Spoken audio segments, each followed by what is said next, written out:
하나님의 은혜가 여러분들 가운데 함께 하시기를 주님의 이름으로 축원합니다. 오늘 사도 바울의 항해를 좀 잠깐 되짚어 보죠. 가시아라에서 출발했던 사도 바울은 아드리아 무떼노 배를 타고 갑니다. 그러다가 중간에 배를 한번 갈아타지요. 알렉산드리아 배를 타는데 이 알렉산드리아 배는 이 나일강 하류에서 밀을 가득 싣고 로마로 향하는 그런 배였습니다. 근데 그레데에 이르렀을 때 이미 금식하는 기간, 즉 가을에서 겨울로 접어들고 있는 거예요. 가을에서 겨울로 접어들면 겨울에는 이 지중해는요 바람이 험악하게 불어서 항해가 금지됩니다. 전혀 항해가 이루어지지 않고 있는데 이 배는 이제 미항이라고 하는 항구가 그레데라고 하는 섬이 길쭉하게 고구마처럼 되어 있는데요 가운데 있습니다. 근데 여기는 미항은 조그만 항구여서 276명이나 되는 사람이 적어도 석 달 이상 머물러야 되는데 너무 불편한 거예요. 그래서 선주와 또 선장이 여기에서 머물지 말고 이 그레데 섬의 서쪽 끝에 있는 베닉스라고 하는 곳에 가서 머물자. 그러니까 해안을 따라가면 그 바람이 불어도 그래도 안전하게 갈 수 있을 거라고 그렇게 생각을 했던 겁니다. 근데 사도 바울이 말렸지요. 이번 항해에 만약에 항해를 한다면 이 배뿐만 아니라 우리의 생명도 위험하니까 떠나지 말자. 그랬더니 백부장은 선장과 선주의 말, 즉 경험 많은 사람들의 말을 우선적으로 인정을 했죠.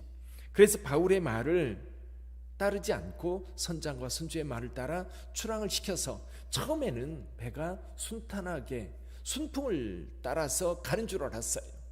근데 섬 중간쯤 왔을 때에 섬 쪽에서부터 유라굴라라고 하는 강력한 바람이 불기 시작하면서 이 배는 더 이상 통제불능의 배가 되어버립니다. 그리고 이 태풍 속에 들어가 있으니까 이 항상 구름이 꽉 채워져 있어서 밤인지 낮인지 구분을 못할 정도로 그 깜깜함을 오늘 보니까 며칠 됐다고요? 10나흘이나 되었다. 그래도 해가 있을 때는 번하겠죠. 그럼에도 불구하고 깜깜한 그런 상황 속에서 14일을 보내면서 그들은 구원의 소망이 다 사라져버렸던 겁니다.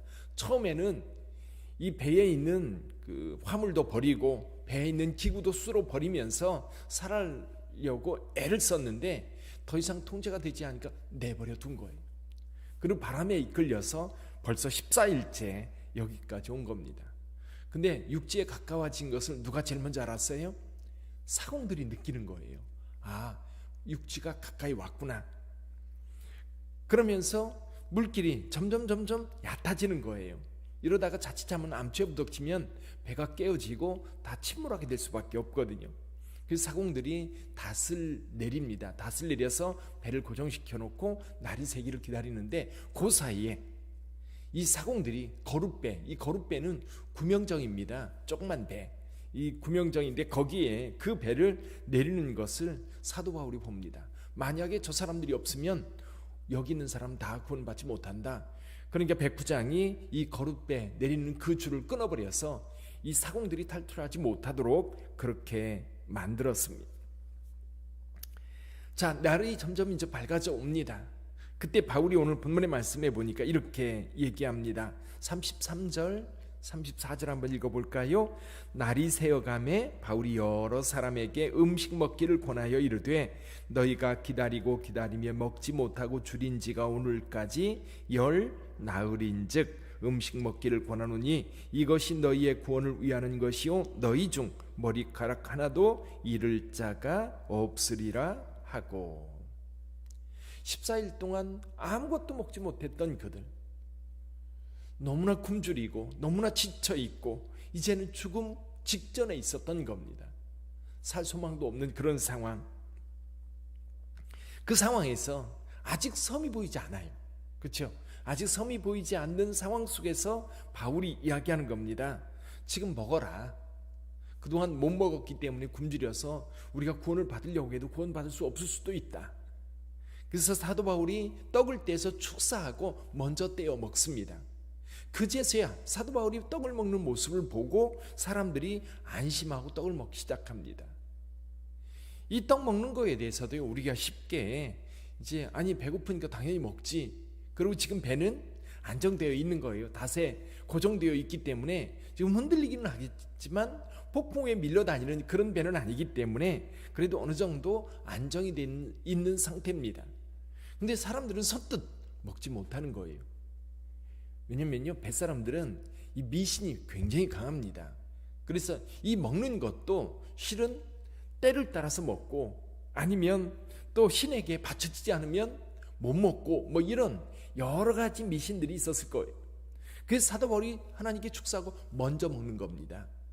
나눠주는 게 아니에요. 나눠줘서 같이 먹자고 하는 게 아니라 먼저 먹는 모습을 보여주니까 그것을 보고 따라서 다들 배부르게 먹었다라고 하는 거죠. 왜냐면 이후의 상황이 어떻게 될지 모르니까 사도 바울은 먹고서 기운 차려라 이거예요. 그래야 우리가 구원을 받을 수 있다라는 거지요. 날이 새니까 가까이에 섬이 있는 것이, 육지가 있는 것이 보입니다. 그리고 거기 해안에 항만이 있는 것도 보여요.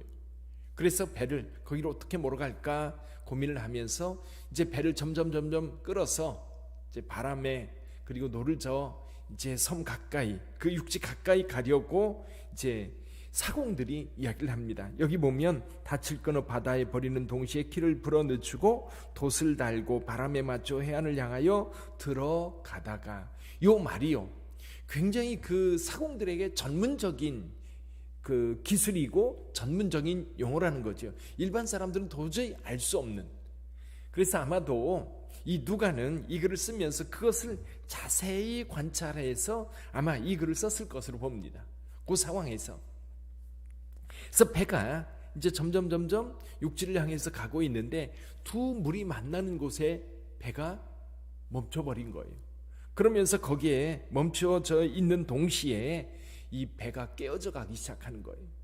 그래서 백부장이 명합니다. 헤엄칠 수 있는 사람들은 육지까지 헤엄쳐 가라.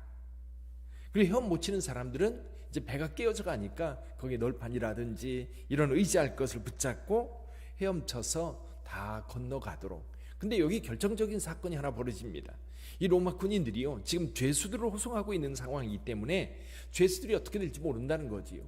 그러니까 다 죽이자는 겁니다.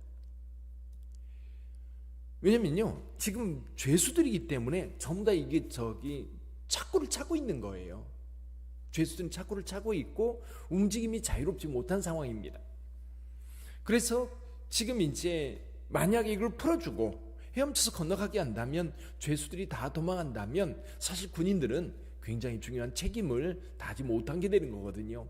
이게 위험했기 때문에 다 죽였다라고 이야기하면 될 텐데, 이 백부장은 바울을 구원하려고 뭐라고 얘기해요? 그들을 다 살려둡니다. 근데 사실 육지에 건너갔을 때, 육지에 도착했을 때 아무도 도망가지 않았지. 이 백부장의 판단이 옳았던 겁니다. 자, 이 상황을 한번 생각해 볼까요? 처음에는 배 선장과 선주가 누구였습니까? 선장이 따로 있었지요. 선주도 따로 있었지요. 그들이 배를 주관하고 이끌어서 움직이기 시작했었어요. 근데 폭풍우가 시작되면서 실제 선장은 누군가 보세요. 누가 됐어요? 바울이에요.